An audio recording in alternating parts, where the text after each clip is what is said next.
Bismillahirrahmanirrahim. Assalamualaikum warahmatullahi wabarakatuh. Alhamdulillahi wassalatu wassalamu ala rasulillah wa ala alihi wa ashabihi wa mawalah wa la hawla wa la quwwata illa billahi amma ba'd. Baik, kita kembali lagi dalam pembelajaran tahsinul Quran atau tajwidul Quran dalam bab sifatul huruf. Kemarin kita sudah membahas tentang sifat-sifat huruf yang memiliki lawan. Ya, seperti hamas lawannya adalah jahr, kemudian adalah syiddah, lawannya adalah rokhawah, dan di pertengahannya adalah bainiyah. Kemudian isti'la dan juga istifal, ya, dan itbaq dan infitah. Sekarang kita masuk kepada sifat huruf yang tidak memiliki lawan. Jadi hanya ada satu, ya, hanya ada satu, tidak dimiliki oleh setiap huruf. Ya, hanya huruf-huruf yang diberikan keistimewaan. Lihat pada halaman ke-26. Ya, dalam 26 ini ada beberapa sifat, ya, kita insyaallah akan mencoba mempelajarinya. Yang pertama adalah sifat yang tidak memiliki lawan adalah shafir. Shafir, lihat, yaitu adalah tajamnya suara karena ia keluar dari celah yang sempit antara ujung lidah dengan dua gigi seri atas dan juga bawah. Ya, bisa dikatakan shafir itu adalah huruf yang ada desisannya. Sa, za, so, ya, za, sa, so. Taib.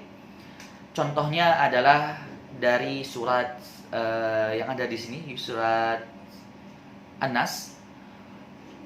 Allazi yuwaswisu fi sudurin nas.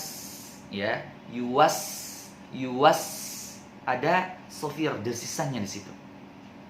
Yang kedua adalah qalqalah, yang sudah kita pahami bersama. Qalqalah yaitu memantulnya suara pada huruf ketika sukun saja, tanpa terpengaruh dengan harokat yang tiga, ya, yaitu apa? Fathah, kasrah dan juga dhammah. Sifat ini terdapat pada 5 huruf yang tergabung pada kalimat, ya, dalam matan jazari. Para pakar, ya, para ulama tajwid itu meringkasnya dengan qutbu jadi. Qutbu jadi ada 5, atau orang Indonesia biasanya menyingkatnya dengan baju di toko ada 5. Contohnya lam yalid dipantulkan, lam yalid wa lam yulad, lam yalid ya, dipantulkan, walam yulad, ya. Taib. Qalqalah terbagi menjadi 2 bagian, perlu difahami di sini. Yang pertama adalah qalqalah kubra, ada 2 bagian. Qalqalah kubra, kubra itu yang sudah kita pahami, rata-rata masyarakat Indonesia pun mengetahuinya. Qalqalah kubra adalah besar, ya. Apabila waqaf pada huruf qalqalahnya bertasydid, ya, huruf qalqalahnya bertasydid atau tidak. Pada huruf qalqalah yang pertama bertasydid atau tidak. Contoh, ya, contoh qalqalah kubra. Tabbat yada abi lahabin wa tabb. Ya, qalqalah kubra, wa tabb, ya. Yang kedua yang tidak bertasydid, qul a'udzu birabbil falaq, falaq kubra. Ya, kita akan bahas insyaallah secara detail pada pertemuan tatap muka biiznillah taala. Yang kedua adalah qalqalah sughra, ya, qalqalah sughra apabila huruf qalqalah di tengah kata atau kalimat. Di tengah kata atau di tengah kalimat. Ya, jadi bukan di akhir seperti tadi. Falaq wa tabb. Yaitu contohnya adalah qad aflahal mu'minun. Ya, bukan qad, ya. Qad aflahal qad, ya. Yang kedua, fi maq'adi sidqin 'inda, ya. Fi maq'adi, tidak falaq. Tapi ini adalah tipis. Kenapa tipis? Atau sughra kecil, qalqalah sughra karena terletak di tengah kata dan juga di tengah kalimat. Ya. Contoh lain adalah liyunfiq zu, bukan fiqo, ya. Sughra, kecil. Yang ketiga adalah lin, yaitu keluarnya suara huruf dari makhrajnya dengan mudah. Halaman ke-27. Sifat ini terdapat pada 2 huruf saja, yaitu huruf ya sukun dan waw sukun. Ya, ya sukun dan waw sukun. Silakan buka halaman ke-27. Yang huruf sebelumnya berharakat fathah, ya sukun dan waw sukun, dan sebelumnya berharakat fathah. Ya, contohnya adalah khauf, langsung khauf, bukan khauf, ya. Hait, bait, ya, lin. Mudah keluarnya langsung. Tidak harus diharakatkan. Karena kebanyakan di antara kita ini keliru di kalimat ini. Khauf, ya. Haiha, baita, ya, lin. Kemudian yang keempat adalah inhiraf, yaitu menyimpangnya suara huruf karena alirannya tidak sempurna disebabkan terhalangi oleh lisan. Ya, inhiraf itu dalam bahasa Arab adalah melenceng.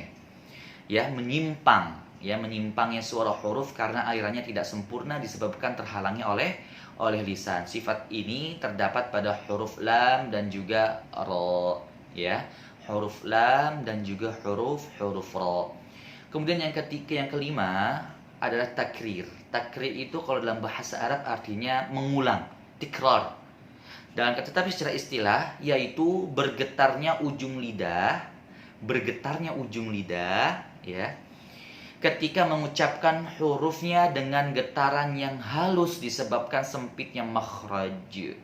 Bergetar hanya ada satu huruf, yaitu adalah sifat ini terdapat pada huruf ra. Tidak boleh huruf yang lain bergetar, ya. Seperti bal enggak boleh, balal enggak boleh, ra saja. Hendaknya seorang qari tidak berlebihan dalam takrir sehingga menyebabkan terucapnya huruf ra lebih dari sekali. Ya, yang pernah saya sampaikan, maksimal adalah 2 getaran. Ra, bukan ra. Ya, ra. Ya, taib. Kemudian yang keenam adalah tafasyi. Sifat ini adalah hanya dimiliki oleh satu huruf, yaitu tersebarnya udara. Tersebar, ya, pada seluruh mulut ketika mengucapkan huruf tersebut dari makhrajnya. Satu huruf itu apa? Shin. Semua udara masuk di sinut, ya, tersebar, ya. Hanya ada satu, tidak ada yang lain, yaitu huruf shin. Berikutnya yang ketujuh adalah istitalah. Istitalah itu kalau dalam bahasa Indonesia artinya adalah panjang, ya.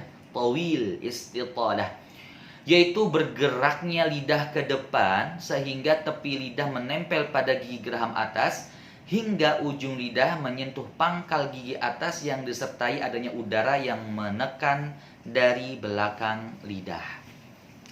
Nah, huruf ini hanya ada satu, adalah huruf dhad. Dan huruf dhad ini keistimewaannya adalah tidak dimiliki oleh huruf yang lain di dunia ini kecuali pada bahasa Arab. Contoh, ya, panjang, tidak dipotong begitu saja, dipanjangkan. Contoh, siratal ladzina an'amta 'alaihim ghairil maghdubi 'alaihim enggak diputus, tapi dialirkan. Ya, suaranya dialirkan. Dengan apa? Dengan memanjangkan. Ghairil maghdubi 'alaihim waladdallin.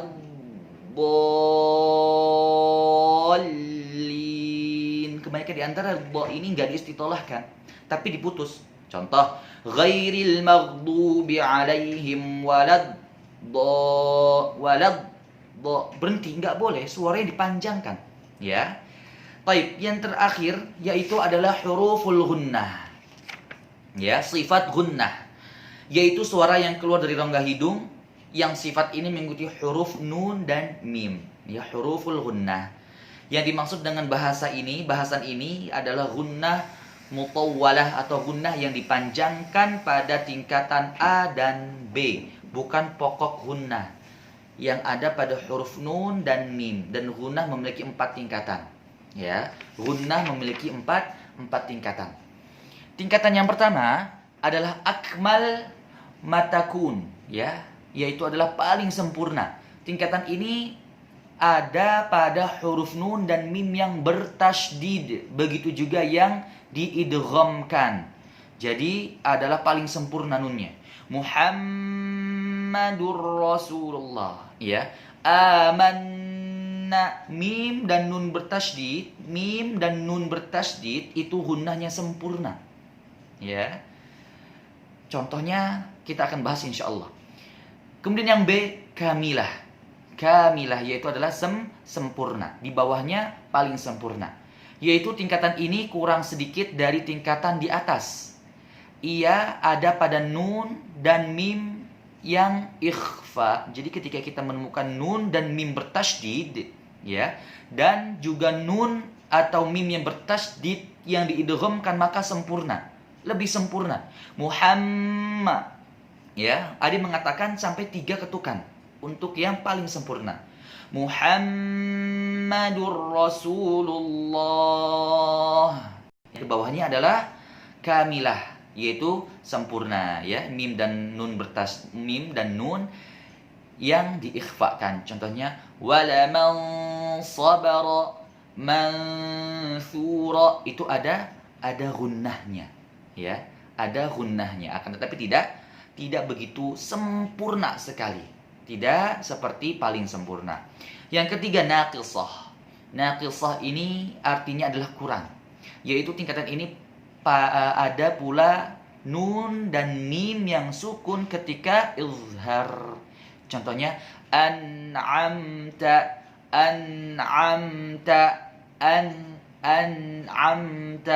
ya, izhar. Ada dengungannya, tapi kurang sekali, tidak terlihat seperti dengung. Yang keempat adalah anqas matakun, yaitu paling kurang. Tingkatan ini pada nun dan mim yang berharakat. Contoh nahnu, na-nya ini berharakat fathah, ada kandungan mim, kandungan gunnah, tapi yang tidak sempurna, bahkan paling kurang sendiri. Ini adalah tingkatan-tingkatannya, ya. Kita insyaallah akan membahas lebih jelas tentang tingkatan-tingkatan idgham ini atau gunnah ini, pada pertemuan yang akan datang biiznillah taala. Baik, mungkin kita cukupkan sekian. Biiznillah taala kita akan membahas secara detail pada pertemuan tatap muka. Wassalamualaikum warahmatullahi wabarakatuh.